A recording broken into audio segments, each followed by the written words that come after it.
அனைவருக்கும் வணக்கம். இந்த வீடியோ முதல்ல பாருங்க. குலவிளக்கு திட்டத்தின் மூலம் அனைத்து குடும்ப அட்டைதாரர்களுக்கும் ஒவ்வொரு மாதமும் உதவித்தொகையாக ரூபாய் 2000 வழங்கப்படும்.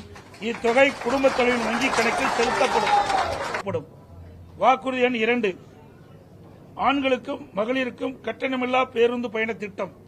நகர பேருந்தில் பயணம் செய்யும் ஆண்களுக்கு கட்டணமில்லா பேருந்து பயண திட்டம் செயல்படுத்தப்படும். அறிவிப்பெண் 3, அனைவருக்கும் வீடு அம்மா இல்லம் திட்டம். அம்மா இல்லம் திட்டம் மூலம் கிராமப்புறங்களில் குடியிருப்பதற்கு சொந்த வீடு இல்லாதவர்களுக்கு அரசே இடம் வாங்கி கான்கிரீட் வீடுகள் கட்டித்தரப்படும்.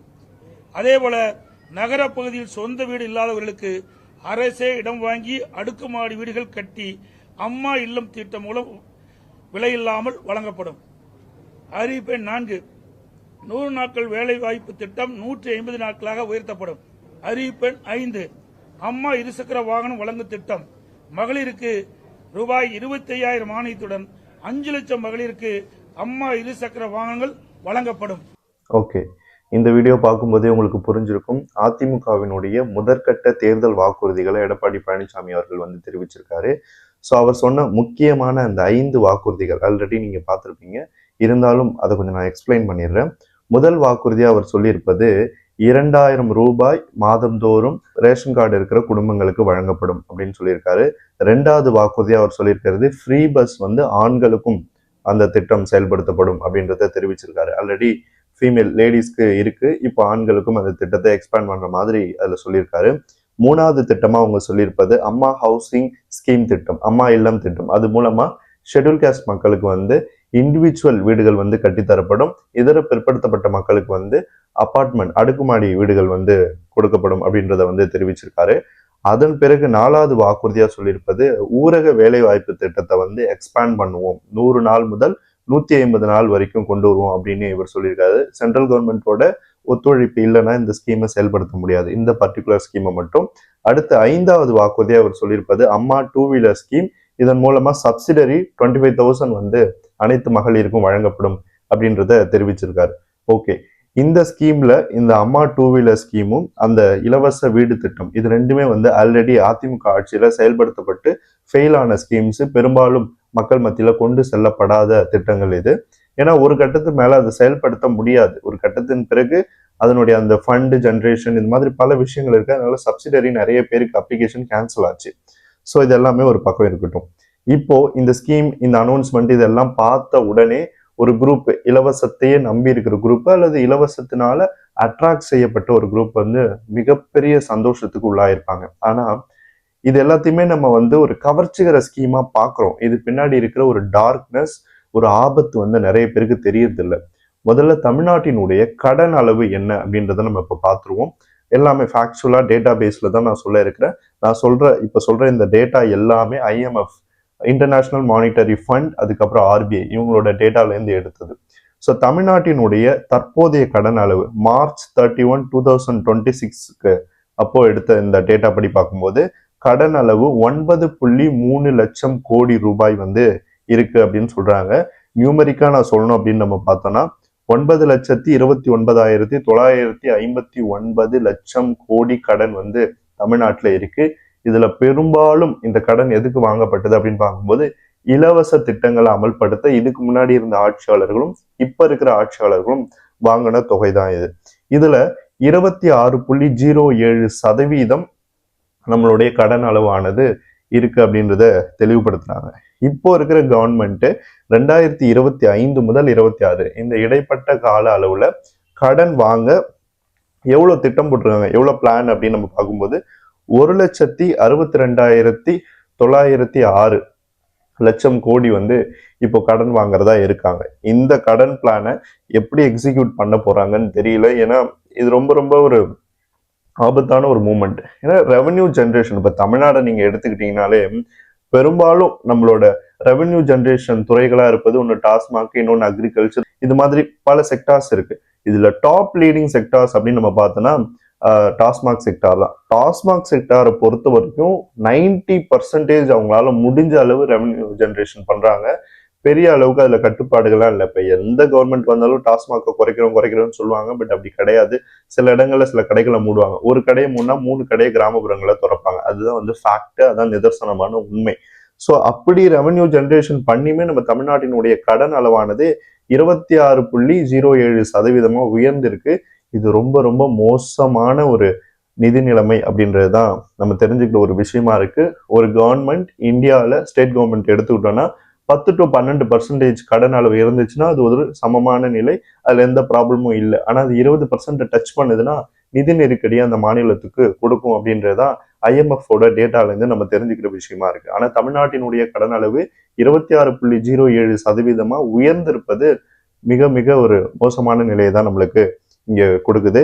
அதே மாதிரி இப்ப தமிழ்நாட்டுல ரெவன்யூ ஜென்ரேஷன் எல்லா டிபார்ட்மெண்ட்டும் எடுத்துக்கோங்க, டாஸ்மாக், ஃபுட் இண்டஸ்ட்ரி, டெக்ஸ்டைல், இந்த மாதிரி எல்லா இண்டஸ்ட்ரியும் எடுத்துக்கிட்டாலும் ஒரு ரெவன்யூ ஜென்ரேஷன் அவங்க எல்லாரும் கொடுக்குறாங்க. ஒரு கான்ட்ரிபியூஷன் அவங்களுக்கு கிடைக்குது. ஜிடிபி ரேட் இதெல்லாமே வச்சுதான் அதை சொல்றேன். ஸோ அந்த 100% ரெவன்யூ ஜென்ரேஷன்ல நம்ம வட்டியா பே பண்ற அமௌண்ட் வந்து 21%. அப்ப தமிழ்நாட்டுல உருவாகிற அந்த ரெவன்யூ ஜென்ரேஷன்ல 21% வெறும் வட்டியா மட்டுமே கவர்மெண்ட் வந்து கட்டிக்கிட்டு இருக்கு அப்படின்றது ரொம்ப ரொம்ப ஆபத்தான ஒரு டேட்டா. ஏன்னா கிடைக்கிற இந்த அமௌண்ட்ல 21% வெறும் வட்டினா கடன் அளவு எந்த அளவுக்கு இருக்குன்றத நீங்க யோசிச்சு பார்க்கணும். இந்த இலவச ஸ்கீம்ஸ்னாலதான் இந்த அளவுக்கு தமிழ்நாடு கடன்ல சிக்கி இருப்பது நம்மளுக்கு தெரிய வருது. ஆனா இப்ப இருக்கிற கவர்மெண்ட்டும் சரி, இதுக்கு முன்னாடி இருந்த கவர்மெண்ட்டும் சரி, எப்படியாவது மக்கள் கிட்ட வாக்குகளை பெற்று வெற்றி பெறணும் அப்படின்ற அந்த ஒரு விஷயத்த முன்னிலைப்படுத்தி இலவச திட்டங்களை மட்டுமே மக்கள் முன்னாடி அறிமுகப்படுத்தினாங்களே தவிர அதுக்கு பின்னாடி இருக்கிற இந்த மாதிரியான ஆபத்தான விஷயங்களை சொல்லவே இல்லை. நான் சொல்றது என்னன்னா, இலவசங்களே கூடாது அப்படின்னு நான் சொல்லல. இலவசங்கள் should be limited, not should be decimated அப்படின்றதுதான் என்னுடைய கொள்கை. இலவசங்கள் வந்து எந்த மக்களுக்கு தேவை, யாரு கஷ்டப்படுறாங்க, எந்த செக்டார் அது உண்மையாவே வேணும் அப்படின்னு விரும்புறாங்களோ அவங்களுக்கு தரணுமே தவிர இப்போ நல்லா இருக்கிறவங்களுக்கும் தர்றது, ரிச்சான பீப்புளுக்கும் தர்றது, எல்லாருக்குமே இதை தர்றதுனாலதான் பினான்சியல் சிச்சுவேஷன் வந்து தமிழ்நாட்டுல ரொம்ப ரொம்ப மோசமான நிலைமையை நோக்கி போயிட்டு இருக்கு. ஏன்னா இப்ப நம்ம ஸ்டேட் வந்து ரொம்ப சூப்பரா இருக்கு, எக்கனாமிக் லெவல்ல நம்ம பெஸ்டா இருக்கும் அப்படின்னா இந்த ஸ்கீம் எல்லாம் எல்லாருக்குமே இம்ப்ளிமெண்ட் பண்ணுங்க, எல்லாருக்குமே கொடுங்க. ஆனா தமிழ்நாட்டுல போதுமான அளவுக்கு ரெவன்யூ ஜென்ரேஷன் இல்லை. டாஸ்மாக் மாதிரியான துறைகள் 90% ரெவன்யூல கான்ட்ரிபியூட் பண்ணியுமே இங்க நிதி நெருக்கடி நம்மளுக்கு வந்துட்டு இருக்கு. அப்படின்னும் போது இந்த மாதிரியான ஸ்டாண்டர்ட் ரூல்ஸை கொண்டு வந்து யார் யாருக்கு தேவை, வருமான வரி கோட்டுக்கு கீழே இருக்கிற மக்கள் எத்தனை பேர், அந்த மாதிரி கணக்கு எடுத்து அதுபடி இவங்க வந்து ஸ்கீம்ஸ் அலாட் பண்ணி ரெவன்யூஸுக்கு ஜென்ரேட் பண்ணி கொடுக்கலாம். ஆனா இவங்க அப்படி பண்றது இல்லை. வெறுமனே எல்லாருக்கும் கொடுக்கறதுனாலதான் இந்த நிதி நெருக்கடி வந்து ஏற்படுது. ஏன்னா தமிழ்நாட்டுல இப்ப நீங்க பாத்தீங்கன்னா இந்த இலவச பஸ் ஸ்கீம்லாம் வந்து நிறைய ரூரல்ல வந்து ஒர்க்கே ஆகல. அங்க வந்து பெரும்பாலும் பஸ்ஸே வரலன்னு தான் மக்கள்லாம் சொல்றாங்க. அதை பத்திலாம் பின்னாடி சொல்றேன். ஸோ இப்படிதான் இந்த கடன் அளவு தமிழ்நாட்டுல போயிட்டு இருக்கு. ஸோ இலவசங்கள் வந்து கொடுக்குறாங்க அப்படின்னா அதை நான் எதிர்க்கல.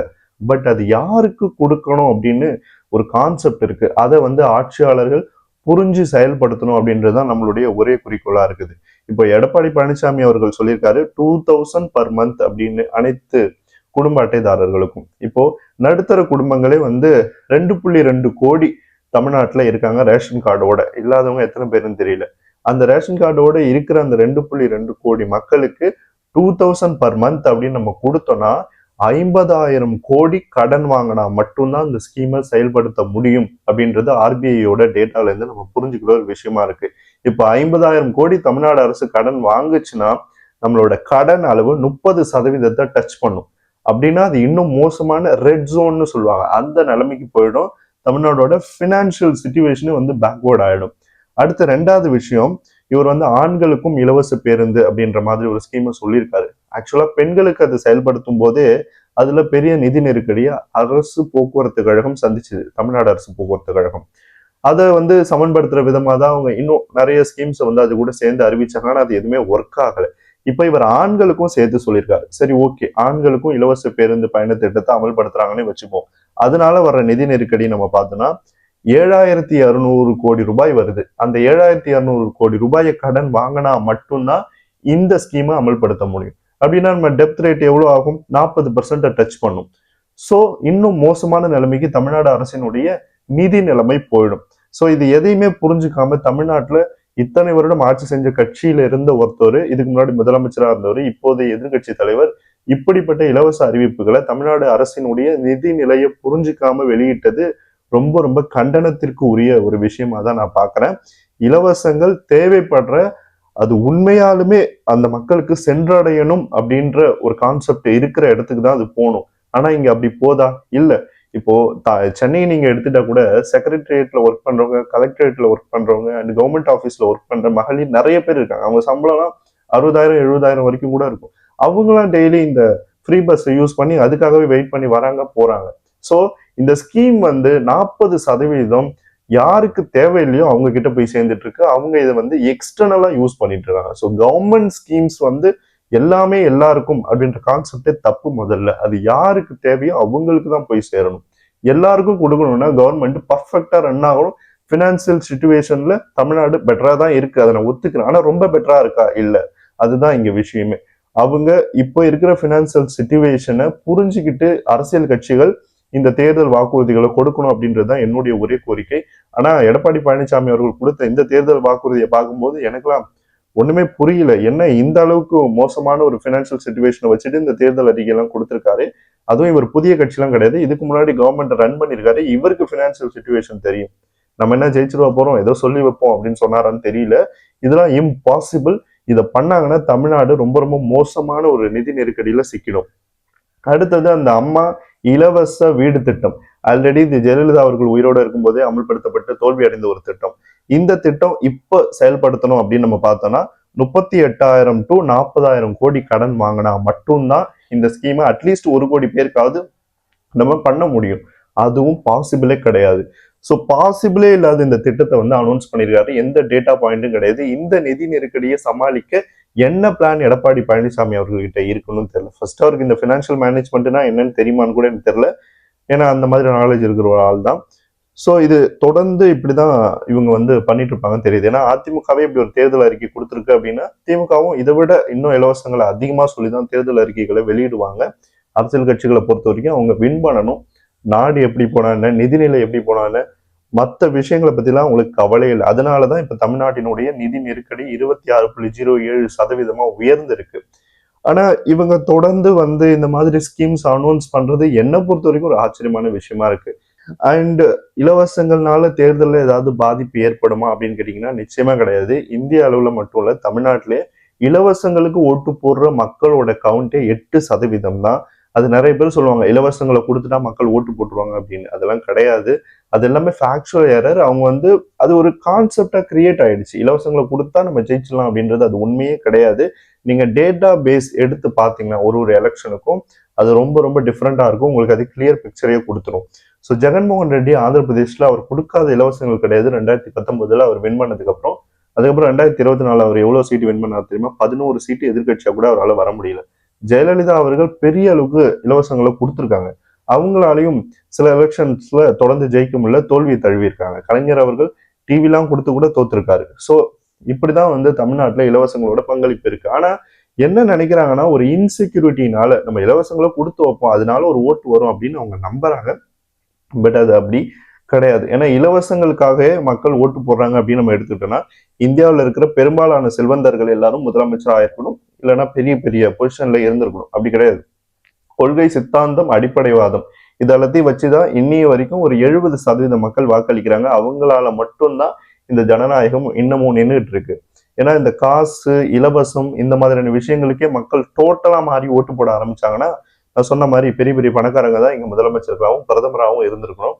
அப்படி இல்லைன்னும் போது நீங்க இந்த கான்செப்டை புரிஞ்சுக்கணும். அண்ட் இலவசங்கள்னால எதுவுமே பெரிய அளவுக்கு இங்க இம்பாக்டை ஏற்படுத்த முடியாது. இப்போ நிறைய பேர் சொல்லுவாங்க பீகார்ல பெரிய அளவுக்கு இலவசங்களை கொடுத்தாங்க, அதனாலதான் அந்த கட்சி அங்க வெற்றி பெற்றது, பாஜக கூட்டணி அப்படின்னு. அது கிடையாது. என்னுடைய புதுக்கோட்டை சட்டமன்ற தொகுதிகளோட கருத்துக்கணிப்பு வீடியோ நான் போட்டிருப்பேன். அதுல போய் பாத்தீங்கன்னா எதனால பீகார்ல வந்து என்டிஏ ஸ்வீப் பண்ணுச்சு அப்படின்னு சொல்லியிருப்பேன். அங்க வந்து இலவசங்கள்னால தேர்தல் வெற்றி நடந்துச்சா அப்படின்னு கேட்டீங்கன்னா இல்ல. ஆனா இலவசங்களும் ஒரு ஃபேக்டர். இலவசங்கள் மட்டும்தான் தேர்தல் வெற்றியை தீர்மானிக்குமா? கிடையாது. அங்க கேஸ்ட் கன்சால்டேஷன் அகெயின்ஸ்ட் யாதவ்ஸ் அதுதான் நடந்தது. அதனாலதான் என்டிஏ ஸ்வீப் பண்ணுச்சு. சிராஜ் பஸ்வானும் என்டிஏ கூட்டணியில இருந்தாரு.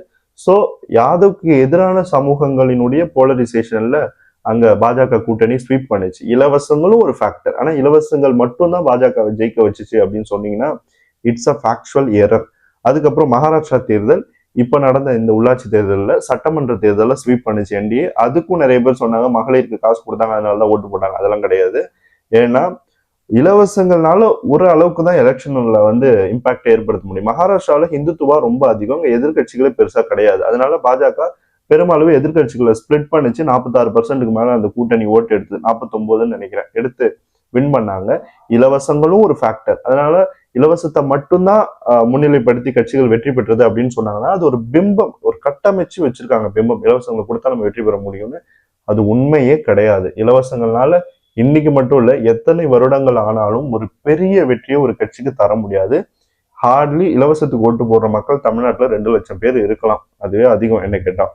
அதுக்கு மேல இன்ஃபுளுயன்ஸ் ஆகுறவங்க கிடையாது. சோ இதுக்கு முன்னாடி 2021 எடப்பாடி பழனிசாமி அவர்கள் 7 சிலிண்டர் ஃப்ரீயா தரேன்னு சொன்னாரு. 1500 ரூபாய் தரேன்னு சொல்றாரு மகளிருக்கு.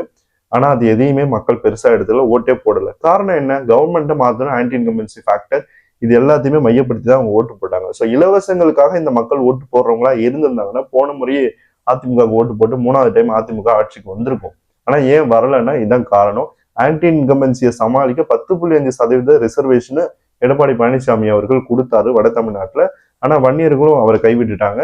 பெரும்பாலான வன்னியர் பெட்டில் அதிமுக தோல்வி அடைஞ்சது. அதை பத்தி ஒரு வீடியோ போட்டு எக்ஸ்பிளைனும் பண்ணிட்டேன். ஸோ இந்த இலவச ஸ்கீம்ஸ்க்கான ஐடியா யார் கொடுத்தான்னு தெரியல அதிமுக பொதுச் செயலாளர் எடப்பாடி பழனிசாமி அவர்களுக்கு. இது வந்து மிகப்பெரிய அளவில் பேக்ஃபயர் ஆக போற ஒரு அனௌன்ஸ்மெண்டா தான் பாக்குறேன். எலைட் ஓட்டர்ஸ் மத்தியில அதிமுக ரொம்ப பின்னாடி போயிடும்.